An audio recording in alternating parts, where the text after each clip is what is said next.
पश्चिम बंगाल में बीजेपी कब से रथ यात्रा निकालने की रणनीति बनाए बैठी है, लेकिन ममता सरकार बार बार उसकी यात्रा पर ब्रेक लगा देती है।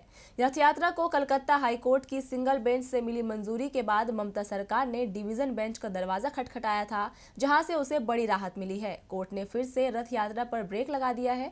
ये फैसला बीजेपी के लिए बड़ा झटका है। पश्चिम बंगाल में बीजेपी की रथ यात्रा को लेकर छिड़ा घमासान खत्म होने का नाम नहीं ले रहा है। यहां तक कि ये रथ यात्रा बीजेपी और सत्तारूढ़ टीएमसी के लिए नाक का सवाल बन गई है। यहां मंजूरी न मिलने पर कभी बीजेपी कोर्ट का दरवाजा खटखटाती है तो कभी इजाजत मिलने के बाद ममता सरकार सीधा हाई कोर्ट पहुंच जाती है।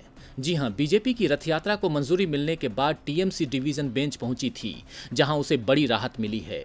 कोर्ट ने सिंगल बेंच के फैसले पर रोक लगा दी है।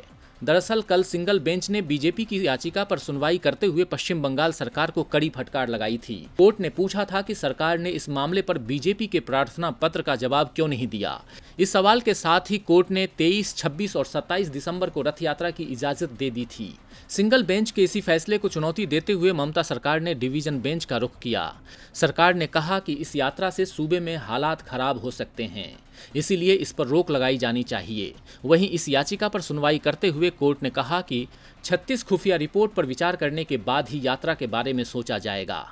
कोर्ट के इस फैसले से जहां टीएमसी गदगद है तो वहीं बीजेपी के अरमान बिखर गए हैं। अब देखना होगा कि इस झटके के बाद बीजेपी का रुख क्या रहता है। हमारे चैनल से जुड़े रहने के लिए YouTube पर टाइप करें DB लाइव, सब्सक्राइब बटन को क्लिक करें और बेल आइकन को दबाना न भूलें ताकि खबरें आप तक पहुंचती रहें। देखते रहिए DB लाइव, क्योंकि यहाँ हैं खबरें लगातार।